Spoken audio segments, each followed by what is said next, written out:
So study in UK, people who plan to study in abroad basically, they shortlist the list of universities or the countries they wanted to apply as per their first priority, second and third. So obviously, people who look for top destination, UK is again the destination which comes under their top three list basically, and the universities or the programs which are available, so it doesn't has a small count basically, so the options are vast. So anybody who would like to study the program masters or bachelors into any kind of department such as like management, engineering, uh, anything into technology related programs. So UK is one of the best and I can say option which is available for all the international students, just not only to our Indian students basically. So people who would like to study in UK, so they get a lot of benefits or the advantages studying their higher education in UK.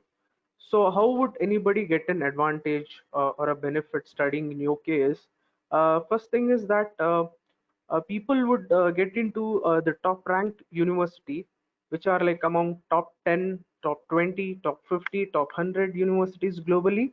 So it is not just in Europe. So it is like I'm talking about the entire globe. So what we call it as QS ranking system.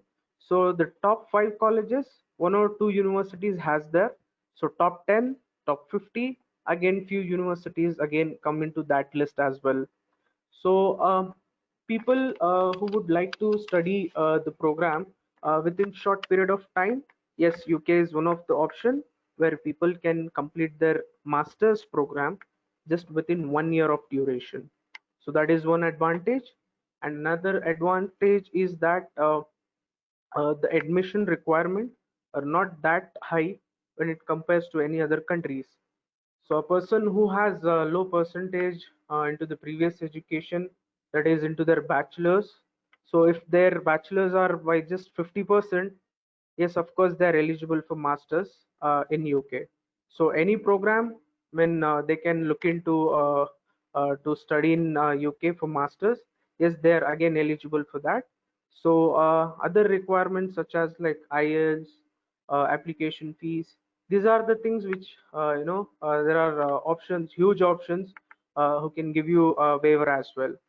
So let me talk according to the slides which I can show you on the screen now.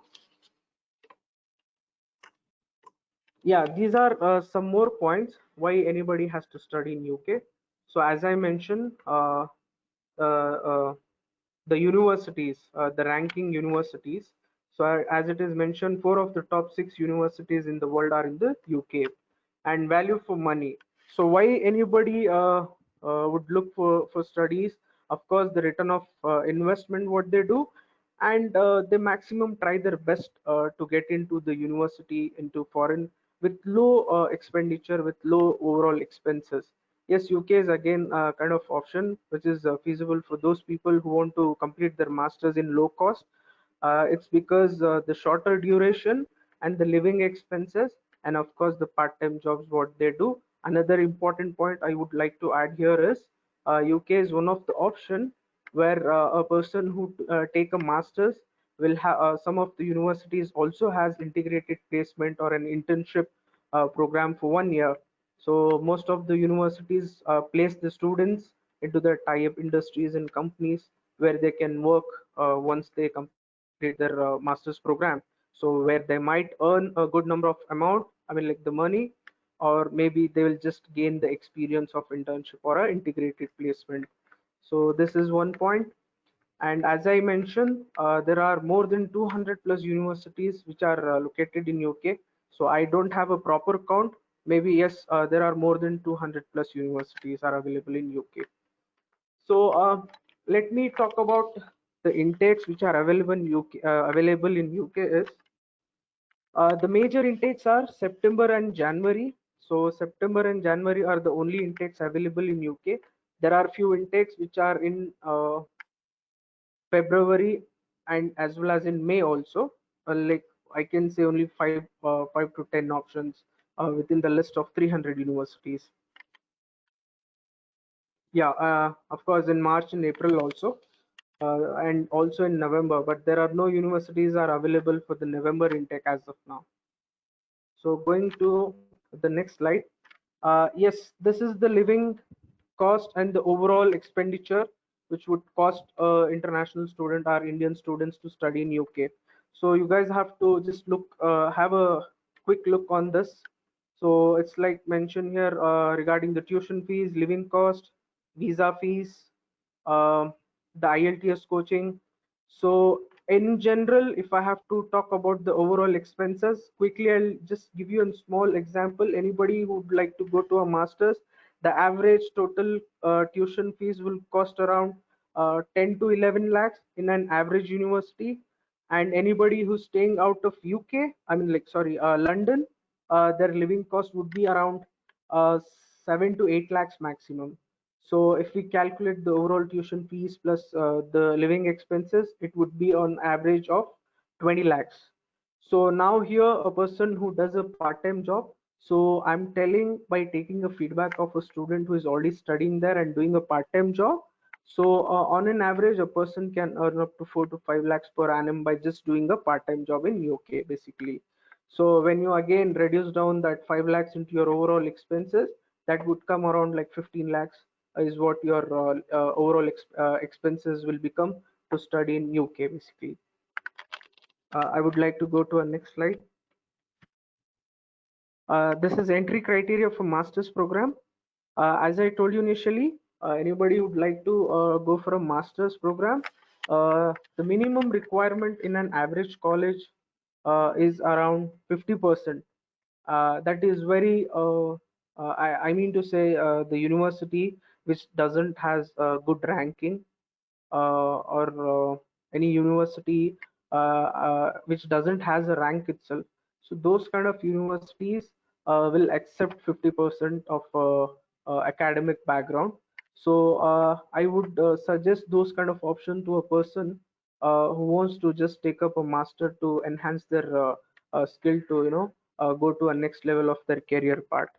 So there are again some good universities whose rankings are good. So there again, the percentage requirement will start from 55% and above, and the top ranked colleges whose ranking comes under top 50 and 100, they would require for about 60 to 70%. And yes, the IELTS requirements. So now most of the student would think about not taking IELTS, and yes, definitely they are not able to take IELTS because the centers are not available for them to take a exam. So for them now at this I mean at this situation, the students can take an advantage of it.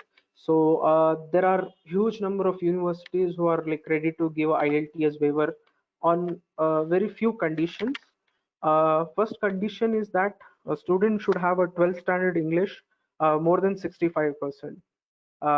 If that is the case, yes, student will get a IELTS waiver. Second is if student doesn't has a good scores into a 12th standard English, they have pre-sessional English test which will be offered from the university, which is free of cost. Of course, it is similar like to our IELTS or PT or TOEFL exams. So there will be certain grades which a student basically has to meet the grades. So once they do that, yes, again your IELTS will get a waiver and you'll get an admission without any conditions. Third condition, I mean third point is that student should have a medium of instruction certificate from their previous education. If that is available, yes, then again in that case also IELTS can be waived. So this is about IELTS and the master's entry criteria. Yeah, I'll move to entry criteria for undergrad programs. Undergrad programs basically starts from 50 to 55% from the previous education, that is 12th standard. As I mentioned, the rankings would not be so it's that good compared to some average colleges. So 60% and 70%, yes, the rankings would be very good, and they'll be like having certain programs with integrated placement also. And high ranked universities, of course, they would ask from 65 to 70 also. There are universities who will accept 65% at this situation. There are universities. Here, the IELTS requirements are bit compared to low compared to the masters. It is like 6 overall what they have asked. Some universities would also accept 5.5 overall. So it depends on university and the program you choose basically. I'll move to the next slide. This is part-time work entitlement. You guys just don't have to look all this. In general, I'll give you the basic information. What one has to understand is part-time would be allowed to all the international student. That is 20 hours per week, and full day you can work during Saturday and Sunday. I mean the weekends when the colleges are not working, you guys can work for full time. And during the vacation time, so December and January are the time, the 2 months where people will have a full time or a full month of vacation basically. So those period of time, people can do a full time part time, full time job actually. Apart from this, as I mentioned, uh, I would suggest people to go with the placement option, which will help you to gain the experience simultaneously while you're studying.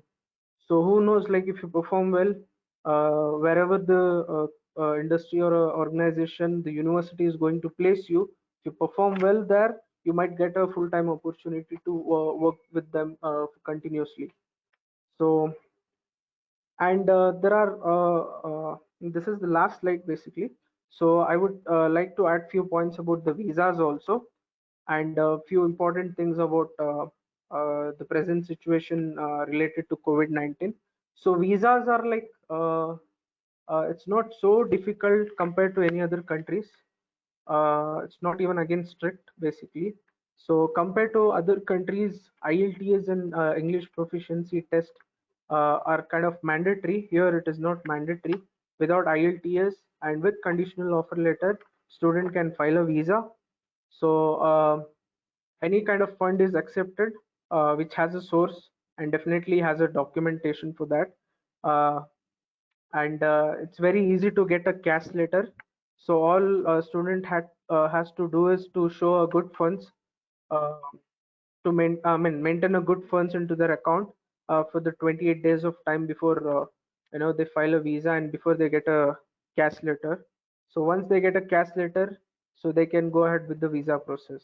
So for visa process, as I mentioned, whatever the kind of funds you have, like education loan, savings, PF amount, provident fund, insurance amount, all this can be used for your visa purpose and the living expenses.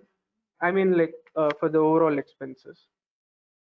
Coming to the COVID-19 situation in UK, now I guess everyone knows that the universities are not yet open, but we have got an update that due to this pandemic, most of the universities are going to postpone their September intake to the next month, which is October month. So initial 2 weeks of the classes will be conducted through online, and then post that definitely the classes will be conducted on campus itself. So this is the latest update which we have received from the universities. Going forward, if we get any such information, will be happy to share the information with all of you guys. So this is it from UK.